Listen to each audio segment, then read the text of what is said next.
be moving up to this stage, but to VP and stuff. So I think certainly you need to watch into the backline, trying to put some harassment onto the strategist. Holder Proteus does come out, but does not find a target. But Rosa is able to finish off Tuzi.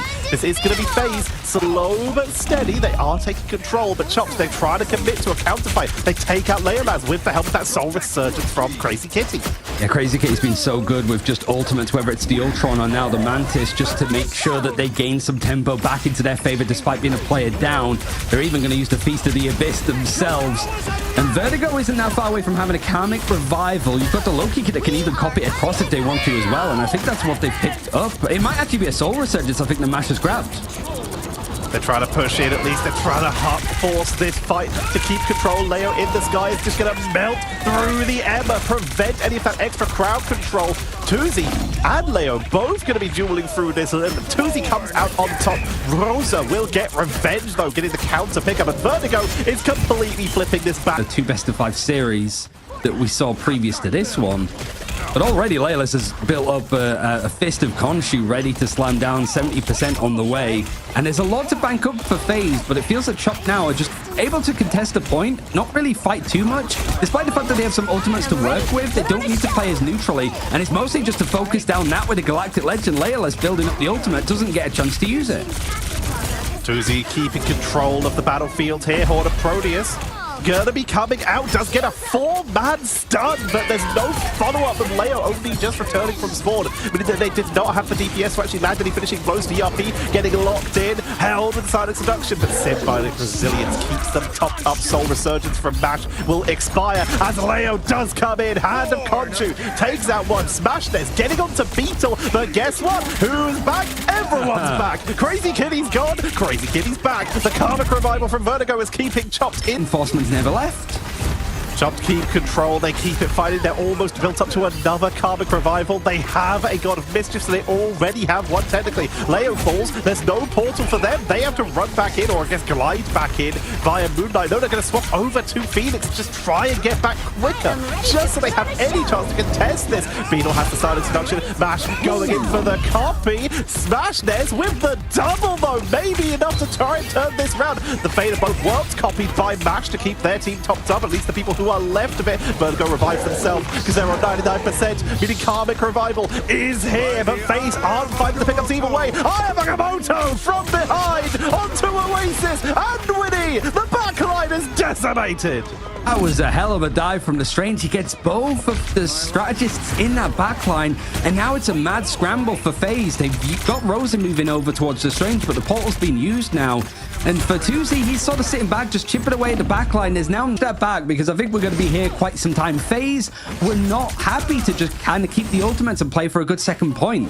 And I think one of the things about Celestial Husk with these kind of fights is taking that point initially is more easier than trying to take it later on. So now FaZe, they don't really have too much of a backline to worry about. Like, they have no safety net, and it looks like DRP is going to just take the point for free. Actually requires Layla, sorry, to actually swing back in to get the pick. And that's good, at least, because Chop's now trying to sort of be a little bit coy with their approach. Now buying more time for FaZe to build this up. They have hyper dive potential. This has served FaZe quite well in the past. The Angela Psylocke, usually with a Venom, but they have not been able to get Rosa over to that because they had to port back in the last second here. But they do now have Ensong Inferno.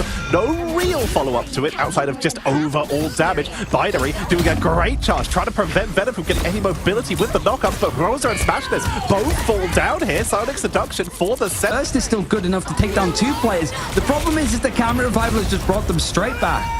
Oh, but there's them sending right back to the afterlife again as the Ensong Inferno comes in. Vertigo will be able to bring themselves back, so Crazy Kitty's the only one that the elimination sticks to. Winnie taken down on the side though as Tuzi was able to hold everything. They saw that FaZe had burned basically all of their big abilities and was able to find a flank on the pickup. Heaven's Retribution from above, but it finds nothing. Immediately bursts and Smashness cannot win a 1v6.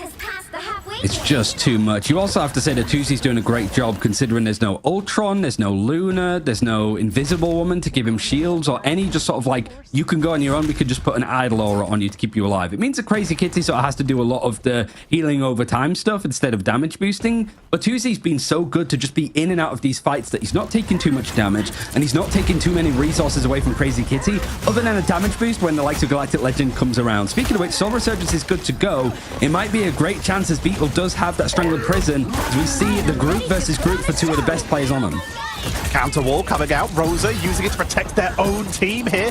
Double, triple on the Psionic Seduction, pulling everyone in. But the healing output, Oasis, keeping their team topped up. But that's their only remaining ultimate as they build up towards Rosa's. But they are heading back to spawn, so they won't get the chance. Crazy Kitty pulls the trigger to push on in and chopped. Ultimate that we saw from those Galactic Legends, well timed, well played, well executed, and a well won map one for Chop.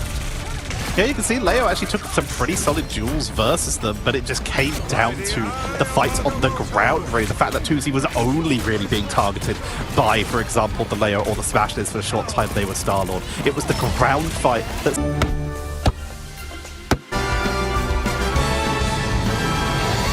As a final ban instead of, I think it phased back a little bit, and Binary needs to be careful he doesn't get hooked or caught by this anti-air Vanguard that now is the thing. The thing coming in gives them one, the anti-air against the Angela. Two, can't be displaced by the Angela, so is a safe character to lead the front line. Three, cosmic fastball. If you're going to bring out Crazy Kitty, you might as well launch them into the stratosphere and try and get people picked off early. So they're hyper committing to this aggressive push out and not being countered by Binary, who they do finish off with the force physics, with that psychic vortex there, in order to stop them from flying and dropping them into the terrain. Very cool play there. Oh, and it's a really good invisible though onto Mash, which is buying even more time, and it's slow and it's steady, but FaZe are very gently pushing Chopped back with 1:37 to go. We've had closer holds, I think, on the defense so far, so it's not a bad line in the sand for FaZe to draw, but it's whether they can keep the payload there for the rest of this defensive half. 90 seconds for Chopped. You do have that scary combo of the Strangled Prison and then the Kraken's Impact all lined up. There's an invisible boundary ready to go for Winnie that might keep people alive, and it's there just in time. The knockback is also good. You've got the onslaught of damage that's starting to come through from Chops, but it's more just a hack and a slash. The FaZe are not going down quietly or at all in any rate. So that play from Layerless playing on the Rocket Raccoon was odd, and Smash there's on a Vanguard because they typically want to be on those duelists as much as possible. You got Crazy Kitty trying to go in for the dive. The Bulwark from Rosa is a good one to make sure that nobody goes down whilst FaZe try to regroup and fight for this. Meteor M is going to be thrown in to try to go for Crazy Kitty as that last stand does come through. And Kraken's Impact from Tuzi, it's a little bit misaligned with these combinations from Chopped, but it is forcing FaZe to really respect this space and start pressing the S key to sort of back up a little bit more. But no picks have actually gone through. You've got the End Song Inferno that's going to be used more as a defensive to just make sure that you don't go down in a fight. Now he needs to be careful that there's not going to be a follow-up from Chopped. Most of the ultimates are being burnt here to hold this in place. Chopped used all theirs, weren't able to find as many pickups. FaZe used all theirs, but did still potentially get disjointed. So they're still having to burn ultimates to sort of make up and catch up for the initial start of this engage. Here comes the Silent Seduction to try and... there is reason here behind the madness. While they do seem to be struggling, while Chopped are pushing through, they are still setting themselves up as best as they can in that situation. That was a lovely block on the Straggling Prison. It was perfect, and I was a little bit worried for FaZe because they have all of their players down on the low ground, which means that players like DRP can just hop up on the high ground and sort of flank in behind. This feels like it's almost like a checkpoint in of itself, trying to get underneath where this payload is starting to move through and onto the other side. So FaZe have a great place to try and take this fight, and you're getting a lot of big ultimates out with 90 seconds on the clock yet again. The FaZe, they managed to hold on, but up until then, Layerless gets caught up from DRP, who has just been so good at getting the fight back into Chopped's favor. Leo's had this Kraken Impact for a while, just hasn't been able to find the opening. They're not setting up for it. They're about to play up against Virtus Pro. Bob trying to catch onto the backline, is able to grab Leo, but Leo is tanking through, is able to escape onto the backline. Ayamagamoto interrupted. A big one. Rosa was trying to come in, but it does mean that he's the one that goes down first in that fight, so might be able to sort of portal in if they want to keep these numbers up on the attacking side. For Chopped, you got the Soul Resurgence being in use that's allowing DRP another big pick in these big fights. So now him and Beetle have been able to team up to clear up house for FaZe, who have to reset this one just right at the end. Binary's going to jump into the abyss to try to reset themselves a little bit faster. You have under 2 minutes on the clock, but the payload is in the hands of Chopped, and they've pushed up past it to make this very uncomfortable for FaZe to attack. There's only a few meters to go, but FaZe can break this once like they've already done twice. Second checkpoint. All this way to maintain that Chopped have to use some big cooldowns or even ultimates to go for a fight even near this objective. But you are one player down as it's being moved along slowly by Winnie, I believe. The Eternal Bond is almost ready into this fight. Now they're going to go in for this engagement, but DRP gets two as the Sign of Seduction was used, including the Cloak and Dagger that had that Eternal Bond. They tried to set up, they had a Hand of Conjure, they had Eternal Bond, they used the Silent Seduction, and they found exactly zero. Chops were able to defend that. They've moved over to a triple strategist solo duelist in the form of Tuzi on that Phoenix to try and just burst through that front line to try and set themselves up the hit scans to try to deal with Leo, who is right now just continuing to take advantage of the fact that there are so many people grouped in the backline. A Mega Hurricane into that backline. Invisible Boundary has to be dropped and force Smashness to retreat, but it's going to be a pretty solid trade. 2 for 3 in favor of Chopped, but FaZe are able to get themselves on the board, but again they lose Leo before they can ult. I think it was DRP again that finds a pick just as FaZe were trying to go for the offensive option there.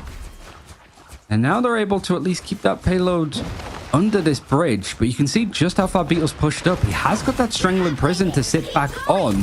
And Soul Resurgence, you're at the top of the hill. You could just waterfall right down onto these FaZe players. You just need to be careful about the Eye of Agamotto, and certainly the Fist of Khonshu finding so much value on the low key. Like the Invisible Boundary swaps this time to just maintain that fight when you've got stuff like the Eye of Agamotto being used. Nobody goes down, and Tuzi's been finding so much all on his lonesome again. There is an Invisible Boundary in hand for Vertigo, and he goes down even through it from that Fist of Khonshu, but nobody's able to touch from FaZe. Time ticks down. They got a pickup right as they tried to rush the point, but the time.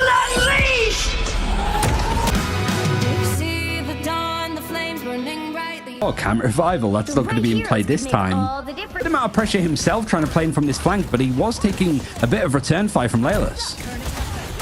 Good shot to trade back and forth to each other, looking for the angle, but Tuzi does have that Ends of Inferno, so they're going to be dropping it into the choke point. Group wall for the protection, but Winnie is still going to fall at the first point of this fight. Smashness is dropped low as well. Oasis is taken down, meaning the healing output isn't there. Smashness is stuck all alone here. Binary goes down. Smashness will back up and retreat to the rest of the team as FaZe realize that this push is over. It's starting to maybe unravel for FaZe. Start stressing that this might be a 0-3 best-of-5 loss against your main competitor, I think, for a slot, certainly. You might start to really worry about what's going to happen here. Strangling Prison is going to have both Invisible Boundaries thrown up from Winnie. Actually, Vertigo still got his in the back pocket. Chopped not feeling threatened enough just yet of what FaZe are throwing in on the attack.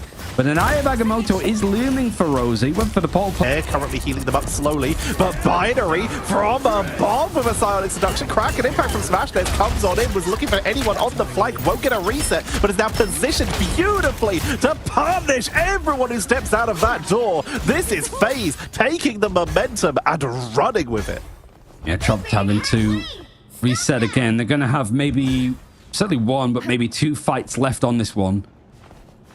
And Beetle has been very good at just taking a lot of damage. He is having the absolute crap beaten out of him, but with those triple strategists and that team up with Mantis, he's got enough sustain to just be a body in all of these fights. He's not too far away from having a Strangling Prison, and Tuzi's under a lot of pressure, but he seems to be relishing in it. Now with the Fate of Both Worlds thrown in from FaZe, he's just waiting for his opportunity to work alongside that. The Eye of Agamotto blocked, I think, by the wall from Group. Beetle making sure that Rosa can't get much from it, but the Invisible Boundary's been forced away from the objective. Layla's trying to wait out out the duration to see if he can Taken out here, meaning that they're not up for the portal. Someone might have to swap and just try and dive the point just to touch for overtime, because they are going to be cutting this really, really close with how late Rosa went down. Meantime, Chopped, they've built up. Tuzi is at 97% towards that supernova. Here comes the portal in 4, 3, 2, 1. They touch the point, and it's the final fight of what might be FaZe's upper bracket run if they cannot take this.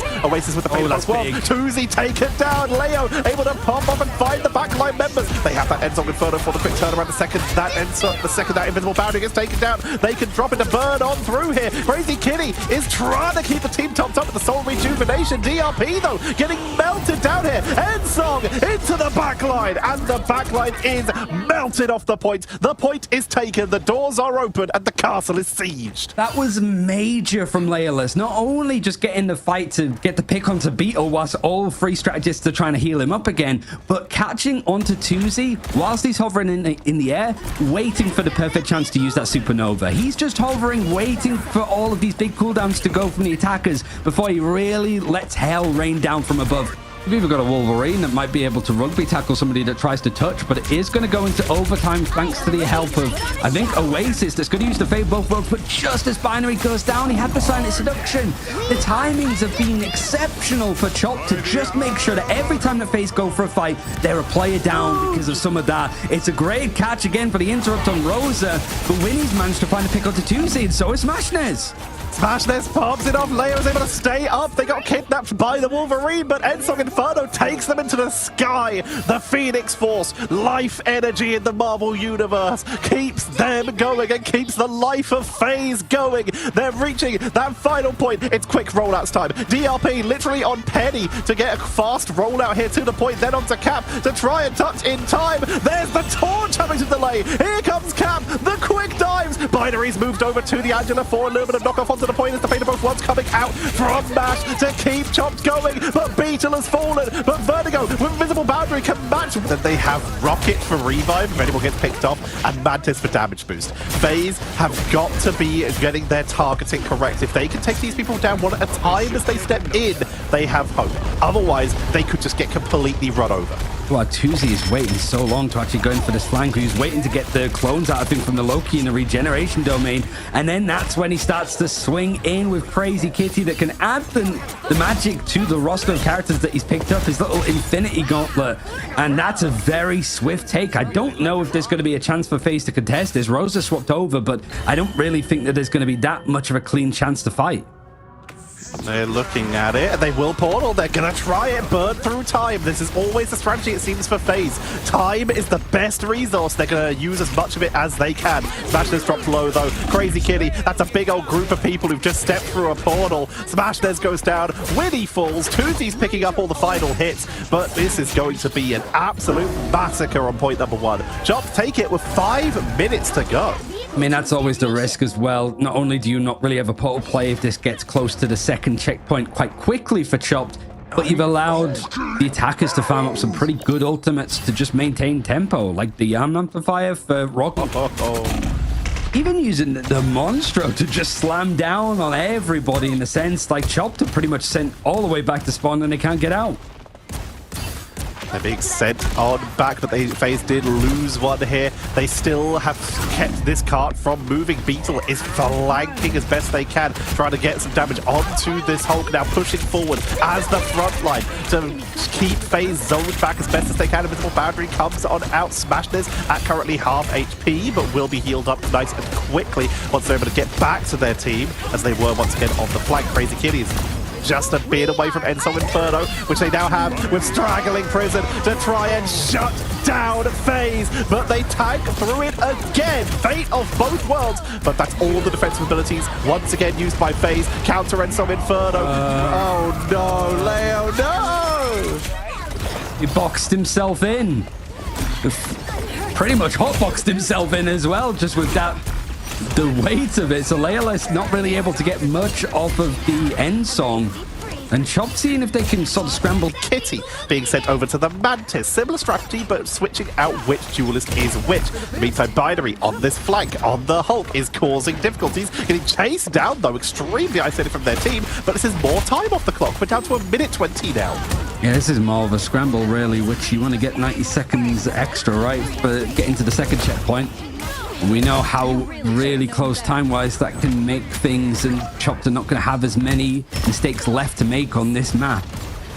Feels again, because you have got a chance to wait for Mash, who's fairly close to having an invisible boundary.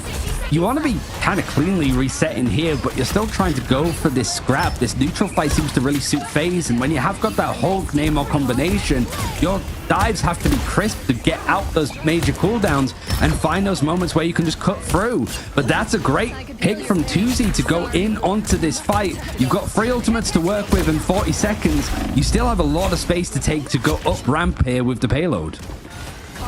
Tuzi looking for anyone for one last pickup. Finds Rosa. Binary back into Hulk, being forced to rotate out as this point moves forward. Do they have Portal in time? They definitely have enough cooldown. Looks like they may just be not going for it. Binary's creeping out. May try for a last second dive to buy every extra second. In fact, they're going to hold overtime onto the point. They're rushing it forward here. Invisible Woman gets taken down. Smash this on the flag. Oh, the Proteus! I am Agamotto! They're tagging through Leo! And Song Inferno to hold it together. Crazy Kitty with this soul rejuvenation, keeping the team topped up. Chops, if they have anyone who can strange. Tuzi, it's time for an end game Portal to keep them back in. This is DRP falls. Crazy Kitty falls. Beetle is the only thing keeping overtime going. It's ticking down. Can Portal reach in time? Last second dive. Angela, and he did play it back in that. I think able to take it and take it quickly.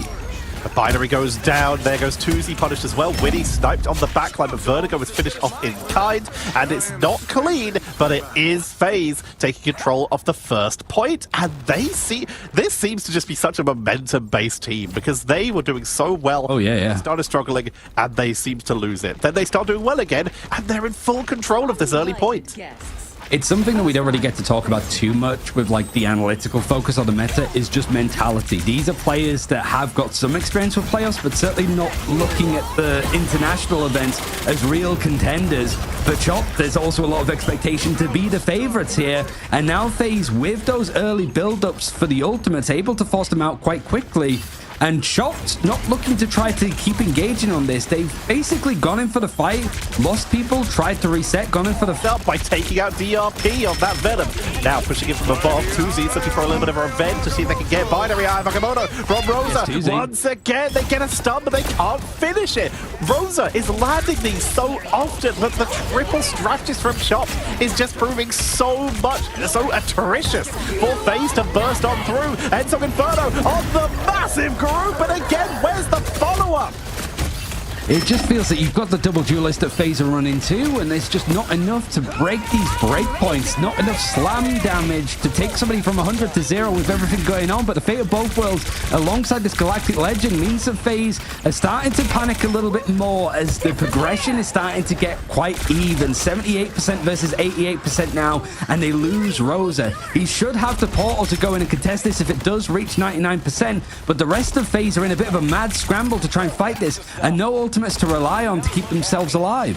Binary's in position, does have that symbiotic resilience, so he can be the one to touch it. Leo's going to try and make some space with the Galactic Legend coming on in here. Rosa will be looking to try and get the rest of the team back in, but Binary's already... Like you mentioned, DRP having a Feast of the Abyss might be the thing that wants to try to jump in and start off this engagement once the dive is set up and ready. Tuzi's going to try to go through and see if he can follow off the back of it. The bite up is good, but there's just not enough about it. The main point, I guess, is forcing out the invisible boundary whilst Chopped are able to take this point uncontested is a big, big move for them. That's a good trade. They will take that any day. But DRP will still fall to Smash. There's Galactic Legend will come out, and that is a much more worth trade. They lost DRP, but they get the double, make it a triple, and now chasing down onto the Luna to try and get rid of Oasis, who's looking to see if they can get a freeze or a pickup, but would instead just flee back to the rest of the team. Also, the Galactic Legend, first point taken. Emotes are going to come out, which has pretty much been what the top teams have been. Inferno and the Fate of Both Worlds also close. Heaven's Retribution also nearly there for Binary as well. Chops, they almost have a visible boundary, and that's about it. Instantly, we do see the Galactic Legend used on the other side, but it's feast or famine when it comes to what style that we've been watching. At least the end of the pick, Smashfist is able to get that final hit onto Beetle. The invisible boundary forced up just afterwards means that Chopped are allowed to contest this point, as it's pretty much on the edge of FaZe, taking it back 99%. And it could be a little bit more for FaZe if they taken it back. It's 20% like we said before. It wasn't much progression. Chopped wanted to reset. One good fight, one good win, and they progressed further on into this upper bracket. When he sent DRP into the Abyss there, knocking them off with the Force Physics, meaning that Chopped once again have allowed DRP to swap over to the Venom. Beetle off of the Doctor Strange here, back onto the Emma of their own. Next year, and there's probably going to be a bidding war for Tuzi. Yeah,